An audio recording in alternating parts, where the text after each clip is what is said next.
Have you ever wondered how regret becomes an obsession that slowly consumes everything? Picture someone who walks away from love, convinces themselves they made the right choice, then spends years haunted by what they abandoned. This is how avoidant regret became obsession, and it happens more often than most people realize. When someone has an avoidant attachment style, they protect themselves by keeping emotional distance from others. They value independence above connection, often sabotaging relationships before they get too deep. But here's the twist that makes this story fascinating. The very thing they run from becomes the thing they can't stop thinking about. The person they pushed away becomes a ghost that follows them everywhere. Think about Joe Goldberg from Netflix's You. Though he represents the extreme end of obsession, there's a kernel of truth in how the mind can fixate on what it believes it has lost. The difference is that avoidant individuals create their own loss through their actions, then become prisoners of their regret. They don't stalk or pursue, but they ruminate endlessly about their choices. This obsession doesn't happen overnight. It builds slowly, like water wearing away stone. First comes the relief of escape, the satisfaction of maintaining independence. Then comes the quiet moments when memories surface. Finally arrives the crushing weight of wondering what if, a weight that grows heavier with each passing day. The human brain plays cruel tricks during this process. There's something called rosy retrospection bias, where people remember past experiences as better than they actually were, combined with the availability heuristic, where recent or emotionally charged memories feel more significant. These mental shortcuts turn a relationship that felt suffocating into a paradise that was foolishly abandoned. What makes this particularly tragic is how avoidant individuals often don't recognize their pattern until it's too late. They see themselves as practical, as people who make logical decisions about incompatible relationships. They don't realize they're running a program written by childhood experiences, executing the same emotional code over and over again. But there's something even more sinister at work here. The obsession serves a purpose. It allows them to feel the depth of connection they craved while maintaining the safety of distance. They can love someone completely as long as that person remains safely in the past, unable to make real demands or trigger their deepest fears about intimacy. This video will take you inside the mind of avoidant regret, showing how it transforms from a simple what if into an all-consuming obsession. You'll discover the psychological mechanisms that fuel this transformation, hear stories that reveal the human cost of emotional avoidance, and learn practical strategies for breaking free from this destructive pattern. Whether you recognize yourself in this description or someone you care about, understanding this process is the first step toward healing. The journey from regret to obsession follows a predictable path, marked by specific warning signs and escalating intensity. By the end of this exploration, you'll understand not just how this happens, but why it feels so impossible to escape once it begins. If you want to better understand someone's attachment style, see the link in the description to one of the most popular books on attachment theory. Now let's examine how a single moment of walking away can haunt someone for years, and why the mind chooses obsession over letting go.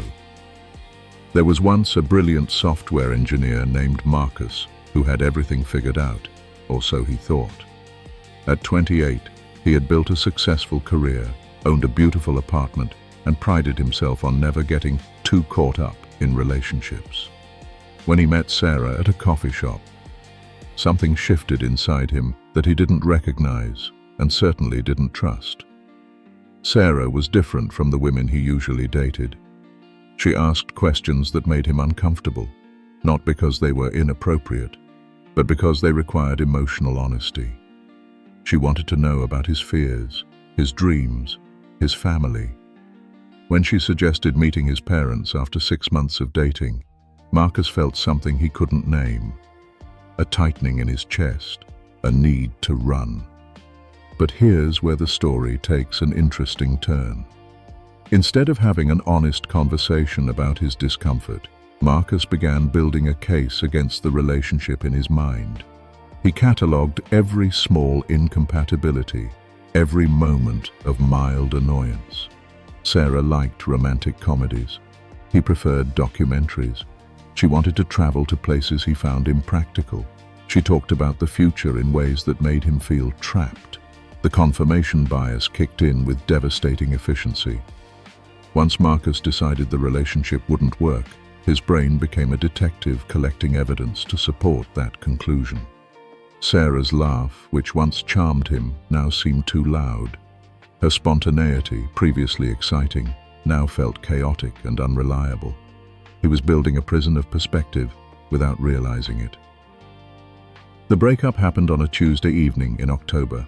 Marcus had rehearsed his speech, focusing on their fundamental incompatibilities and how they wanted different things. Sarah cried, which made him feel both guilty and validated. Surely her emotional response proved they were wrong for each other.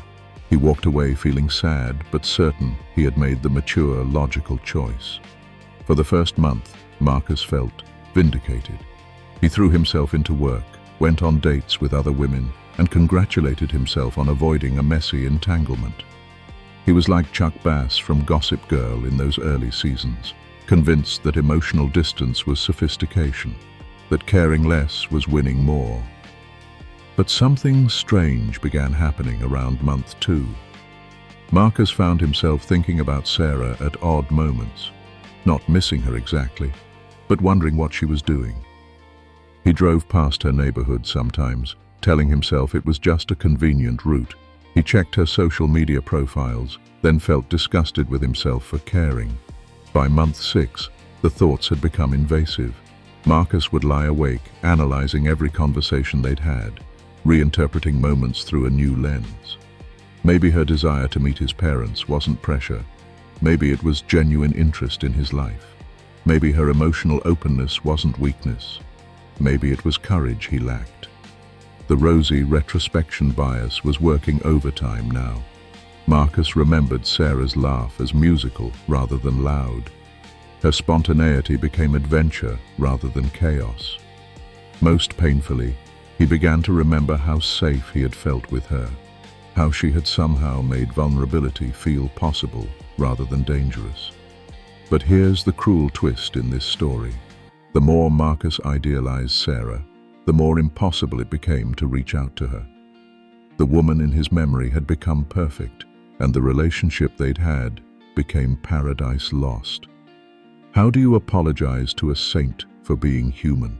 How do you admit you were wrong when you've spent months convincing yourself you were right? The obsession took on a life of its own. Marcus began researching attachment theory, reading about avoidant patterns, understanding for the first time why relationships felt so threatening. The knowledge was both liberating and torturous. Liberating because it explained his behavior, torturous because it came too late to save what he had destroyed. Years passed, and Sarah became a ghost that haunted every new relationship. Marcus would meet wonderful women, but none of them measured up to his memory of what he had lost. He was trapped in a cycle of his own making, forever comparing reality to an idealized past he had created through his own regret. This is how avoidant regret becomes obsession, not through dramatic gestures or grand realizations, but through the slow accumulation of what-ifs and if-onlys. The very mechanism designed to protect from heartbreak becomes the source of the deepest pain imaginable. The question that haunted Marcus and haunts anyone trapped in this pattern became, how do you forgive yourself for running from the very thing you needed most?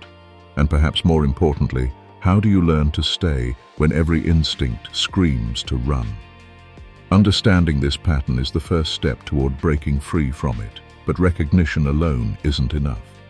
Change requires courage, patience, and a willingness to sit with discomfort instead of running from it.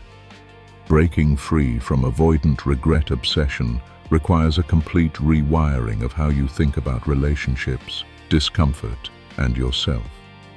The first step is recognizing that the obsession serves a psychological function.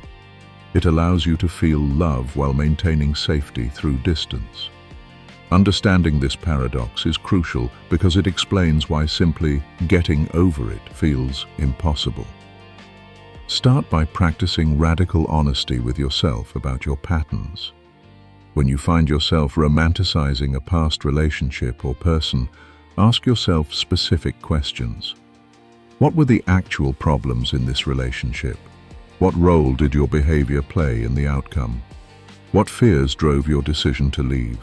Write down the answers because your brain will try to convince you that the problems weren't real or weren't significant.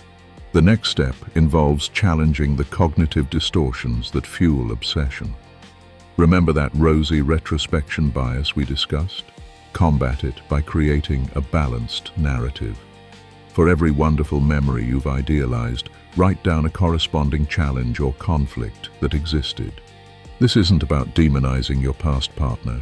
It's about seeing the relationship as it actually was, not as your regret has transformed it. You also need to understand the sunk cost fallacy as it applies to relationships. This bias makes people believe that because they've invested time, energy, or emotion into something, they must continue or they've wasted their investment. In the context of avoidant regret, it works in reverse. The more time you spend obsessing over what you lost, the more valuable that loss seems to become. Recognize that time spent in regret doesn't make the past relationship more valuable, it just makes the present less livable. Here's where the work gets more challenging. You must learn to sit with discomfort without running or obsessing. When thoughts of your past relationship arise, don't push them away and don't indulge them. Acknowledge them like clouds passing through the sky, present but temporary. This takes practice, and it feels incredibly difficult at first because your brain has been using obsession as a way to avoid dealing with deeper fears about intimacy and vulnerability. Create new neural pathways by deliberately focusing on present moment experiences. When you catch yourself drifting into what-if scenarios about the past, redirect your attention to something specific in your current environment. What do you see, hear, smell, or feel right now? This isn't just mindfulness for the sake of it. It's retraining your brain to live in reality rather than in the fantasy of regret. You must also examine the story you tell yourself about why relationships end. Avoidant individuals often frame breakups as incompatibility when they're really about fear. Challenge this narrative by asking whether the incompatibilities were truly fundamental or whether they were normal relationship challenges that felt threatening because intimacy itself felt threatening. This distinction matters because it determines whether you learn from the experience or simply repeat it. Develop a realistic understanding of what healthy relationships actually require. They involve conflict, compromise, vulnerability, and moments of discomfort. If your standard for a good relationship is one without these elements, you're setting yourself up to run from every relationship that has the potential to be real and meaningful. Like Emily Cooper from Emily in Paris, you might find yourself constantly seeking the excitement of new connections while avoiding the deeper work that real intimacy requires. Practice staying in current relationships when they become uncomfortable, assuming they're healthy relationships worth preserving. When you feel the urge to run, pause and examine what's really happening. Are you feeling suffocated because your partner is genuinely controlling, or because they're asking for normal relationship intimacy that triggers your attachment fears? Learning to distinguish between genuine red flags and attachment triggers is essential for breaking the pattern. Work on developing what psychologists call earned security. This means consciously choosing to behave in securely attached ways, even when it feels unnatural. Share your feelings when sharing feels scary. Ask for support when you want to be completely self-reliant. Stay in conversations about the future when you want to deflect or shut down. These behaviors will feel artificial at first, but they become more natural with practice. Address the underlying beliefs that drive avoidant behavior. These often include beliefs like, Independence is safer than connection.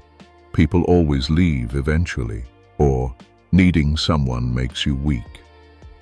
Question these beliefs by looking for evidence that contradicts them. Seek out examples of long-term, healthy relationships where both people maintain their individuality while building something together. Finally, if you're currently trapped in obsession over a past relationship, consider whether reaching out is appropriate and healthy. Sometimes, an honest conversation about your patterns and recognition of your role in the relationship's end can provide closure for both people. But be honest about your motivations. Are you reaching out to make amends and take responsibility?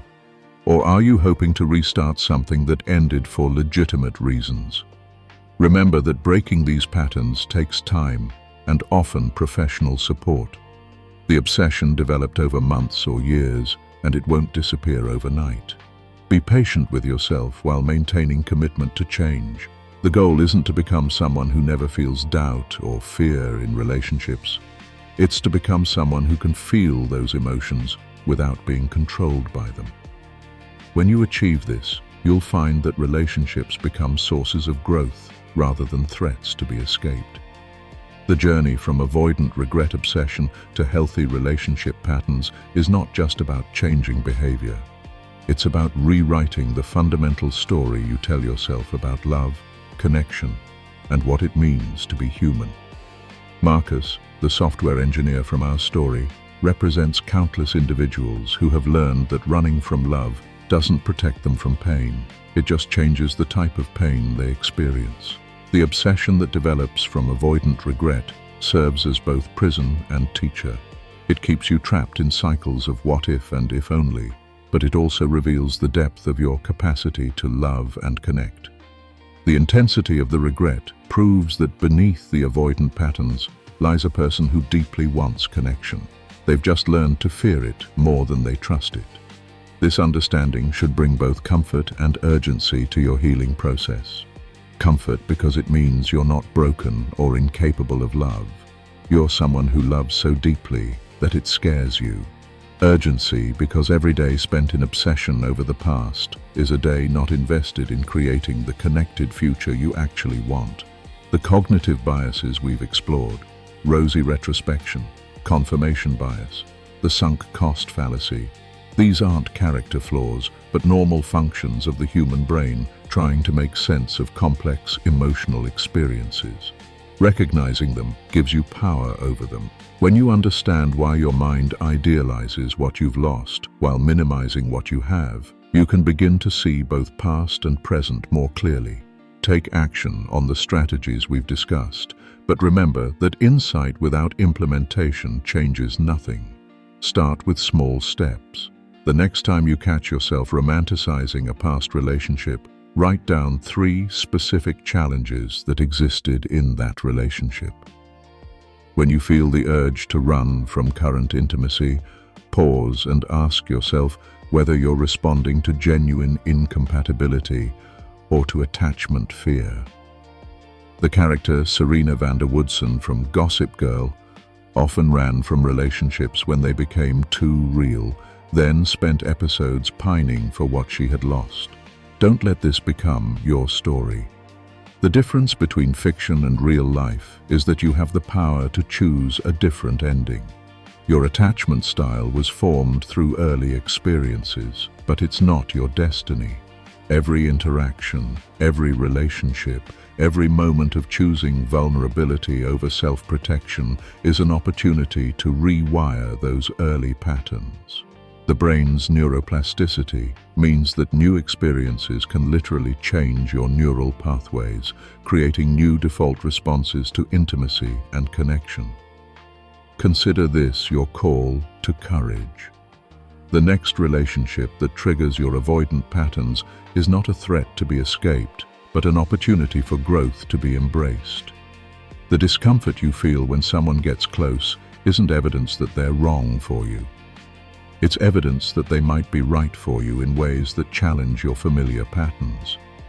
If you're currently trapped in obsession over someone you pushed away, use that energy differently. Instead of ruminating over what you lost, commit to becoming someone who won't make the same choices in the future. Honor your regret by ensuring it leads to growth rather than just endless mental repetition. The path forward requires both self-compassion and self-discipline. Be gentle with yourself about the patterns that developed as protection mechanisms, but be firm about your commitment to change. Seek therapy if you need professional support. There's no shame in getting help to rewrite patterns that were formed when you were too young to choose them consciously. Remember that secure attachment isn't the absence of fear or doubt in relationships. It's the ability to feel those emotions without being controlled by them. It's choosing connection despite uncertainty, staying present during conflict, and building something together rather than protecting yourself in isolation. Your story doesn't have to end with regret transformed into obsession. It can be a story of recognition, growth, and ultimately, the kind of love that feels safe enough to stay for. The choice, as always, is yours to make. Thank you for watching. If you want to learn how to better understand avoidance, relationships, and psychological biases, then subscribe to our channel, because you deserve beautiful relationships.